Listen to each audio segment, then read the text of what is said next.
Hello everyone, all of you welcome in this free education channel Pankaj Science World.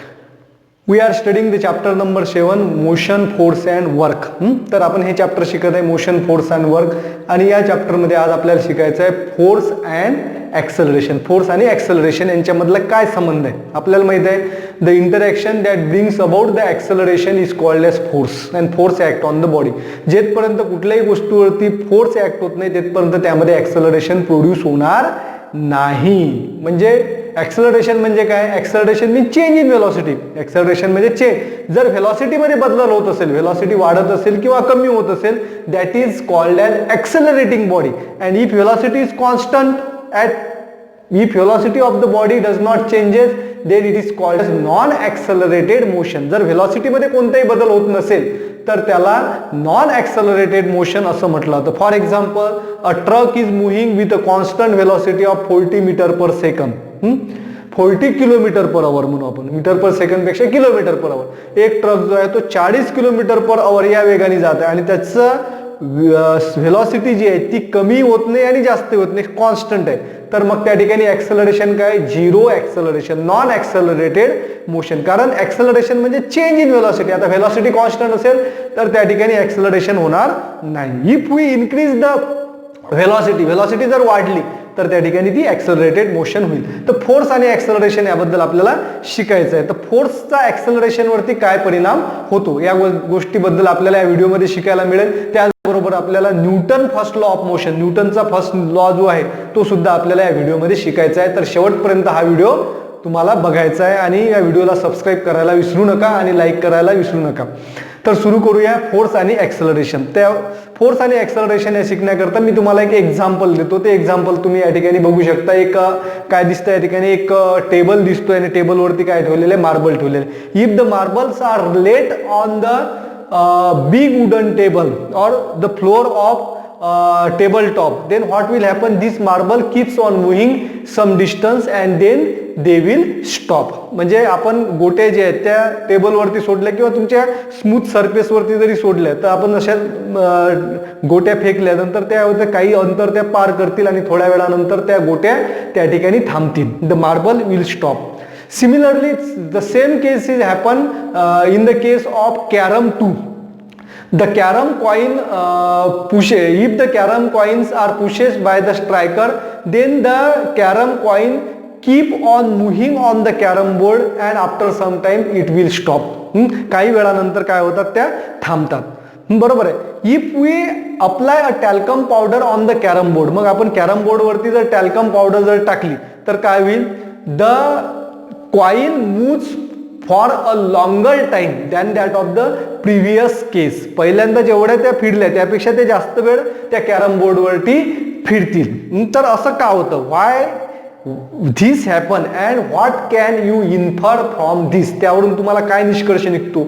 सुरुवातीला त्या गोट्या ज्या आहेत कॅरम बोर्ड वरती जास्त वेळ फिरल्या नाहीत, परंतु पावडर टाकल्यानंतर त्याची मोशन जी आहे ही जास्त वेळपर्यंत होतं. असं का झालेलं आहे? Because when you apply the talcum powder on the carrom board, the carrom board become smooth. Talcum powder टाकल्यानंतर तो कॅरम बोर्ड गुडगुडीत होतो. गुडगुडीत होतो म्हणजे स्मूथ होतो. त्या ठिकाणी त्या कॅरम बोर्डचं फ्रिक्शन कमी होतं. And due to the decrease in the friction the velocity increases and also it can keeps moving for a longer time because frictional force opposes the motion. frictional force जो आहे तो motion ला oppose करतो. Frictional force. आता frictional force कसा act होतो आपल्याला माहिती आहे. Frictional force is always act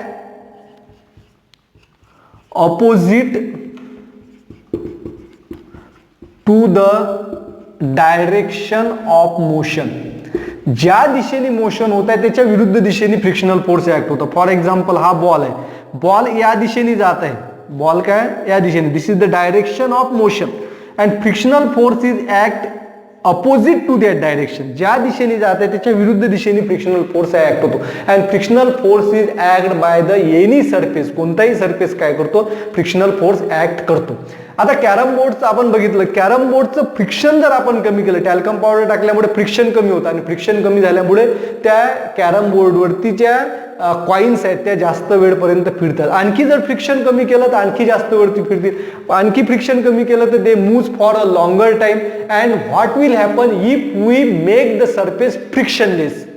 त्या सरफेसचं पूर्ण फ्रिक्शन जर काढून टाकलं, म्हणजे कॅरमच्या कॉइनवरती फ्रिक्शनल फोर्स नाही आहे, at that time what will happen, the coins on the carom board can keeps on moving with a constant velocity that cannot be stopped.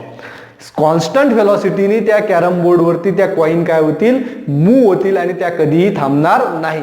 And this thing is studied by the scientist called as Sir Isaac Newton. Sir Isaac Newton, and this thing is studied for the first time, and he gives the force and the resulting acceleration. Force आणि acceleration यांच्यामधला संबंध त्यांनी आपल्याला सांगितला. तर आपण आता शिकूया Newton's first law of motion.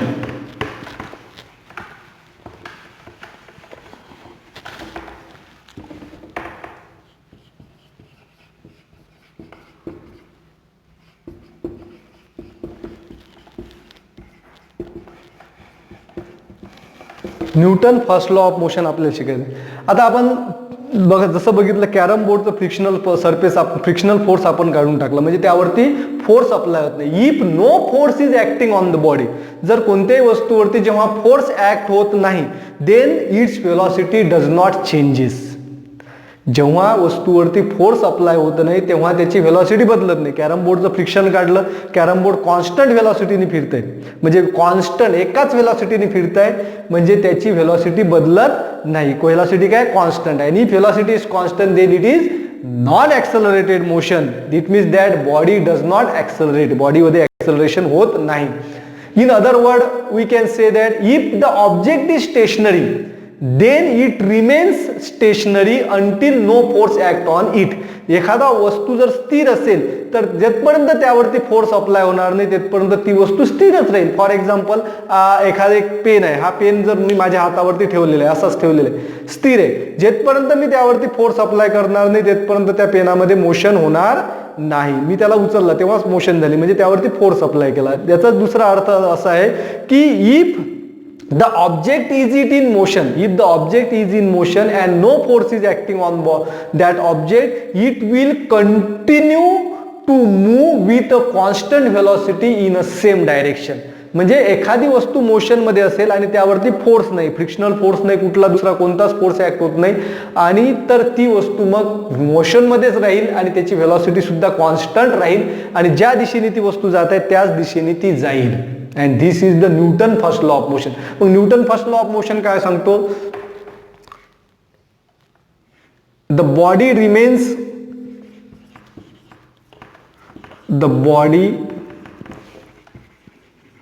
remains in the state of rest or of uniform motion unless an external unbalanced force act on it. म्हणजे याचा अर्थ काय की जेथपर्यंत कोणत्याही वस्तूवरती फोर्स अप्लाय होणार नाही, स्थिरवरती फोर्स अप्लाय झाला नाही तर ती स्थिरच राहील, आणि जी मोशन मध्ये वस्तू आहे त्यावरती फोर्स अप्लाय झाला नाही तर ती मोशन मध्येच राहील, ती थांबणार नाही. And this is called as Newton first law of motion. The body remains in the state of rest or of uniform motion unless an external unbalanced force act on it. आता force किती act होतो आणि किती acceleration होतं, force आणि acceleration यांच्यामध्ये काय संबंध आहे. For example if you have taken a 1 kilogram standard weight, 1 kilogram standard weight असलेलं एक वजन तुम्ही घेतलेलं आहे किंवा कोणती वस्तू घेतलेली आहे, त्याचं स्टँडर्ड वेट 1 किलोग्राम आहे. And if it is kept on the surface of frictionless, आणि त्याला आपल्याला कशावरती ठेवायचं, फ्रिक्शनलेस सरफेसवरती, की त्या सरफेसचा फ्रिक्शनल फोर्स त्यावरती ऍक्ट होत नाही. मग फ्रिक्शनल फोर्स ऍक्ट होत नाही. And if this object is pull with the acceleration of 1 metre per second square, then force act on the object is said to be 1 newton. कोणती 1 kilogram mass असलेल्या वस्तूला 1 metre per second एवढ्या ऍक्सलरेशनने आपण पुल केलं तर त्यावरती 1 न्यूटन फोर्स एवढा act होतो. आता 1 मीटर पर सेकंड स्क्वेअर एवढ्या ऍक्सलरेशन प्रोड्यूस करण्याकरता काय करावं लागेल, त्या वस्तूला एका सेकंदामध्ये 1 मीटर एवढं अंतर आपल्याला ओढावं लागेल. म्हणजे एका सेकंदामध्ये किती डिस्टन्स पार केलं पाहिजे त्यांनी, 1 metre. Then its velocity is 1 metre and in 1 second त्याची व्हेलॉसिटी किती असेल, एका सेकंदामध्ये 1 मीटर. आलं का लक्षात. And if this object is pull by 2 metre per second square, if the object is pulled with the acceleration of 2 meter per second square, then force act on the object is 2 Newton. जर त्यामध्ये acceleration 2 metre per second square एवढ्या यांनी जर ओढला, म्हणजे एका सेकंदामध्ये 2 metre एवढं distance त्यांनी पार केलं, तर त्यावरती फोर्स किती असेल, 2 Newton. What ever the force is increases the acceleration is also increases. जसजसा फोर्स वाढत जाऊ तसं ऍक्सलरेशन सुद्धा काय होत जातं, त्या ठिकाणी वाढत जातं. That is force is the measure by which the acceleration produce in it. The force is the measure by the acceleration it is produce in the object. म्हणजे फोर्स म्हणजे काय मग, the acceleration. Whatever the force is applied on the object, that much amount of acceleration is produced. जेवढा force आपण apply करू तेवढा acceleration त्यामध्ये produce होईल. पण दिस थिंग इज नॉट हॅपन, कारण कोणताही सरफेस फ्रिक्शनलेस नाही आहे. आपण जमिनीवरती चालत असताना फ्रिक्शनल फोर्स आपल्यावरती ग्राउंड ऍक्ट करतो आणि ह्या ग्राउंडच्या सरफेसचा फ्रिक्शनल फोर्स असतो, त्यामुळे आपल्याला व्यवस्थित चालता येतं. जर फ्रिक्शनल फोर्सच नसेल, आपण धावायला लागलो तर धावतच राहू, आपल्याला थांबता येणार नाही. म्हणजे फ्रिक्शनलेस सरफेस जर केला तर सगळ्या गोष्टी कठीण होऊन जातील, आपल्याला चालता येणार नाही, धावता पण येणार नाही. आलं लक्षात. तर we have studied the relationship between the displacement of body by the force. कुठल्याही वस्तूवरती जेव्हा आपण फोर्स ऍक्ट करतो तेव्हा त्यामध्ये काय होतं, डिस्प्लेसमेंट होतं.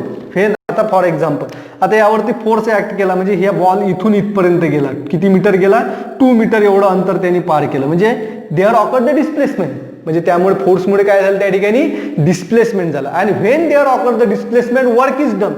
जेव्हा डिस्प्लेसमेंट होतं तेव्हा त्या ठिकाणी काय होतं, वर्क केलं जातं. आणि when work is done at that time energy is utilise.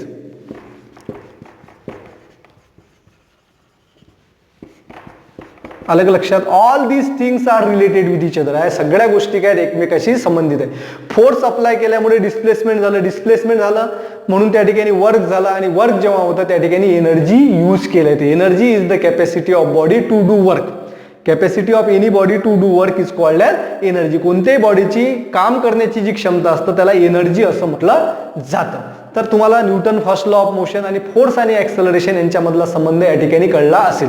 तर पुढच्या व्हिडिओमध्ये आपण वर्क, डिस्प्लेसमेंट आणि फोर्स डिस्प्लेसमेंट आणि वर्क यामध्ये काय काय संबंध आहे, हा संबंध आपण पुढच्या व्हिडिओमध्ये बघणार आहे. तो keep on watching the Pankaj Science World channel. Thanks for watching the complete video. Don't forget to subscribe my channel. Thank you.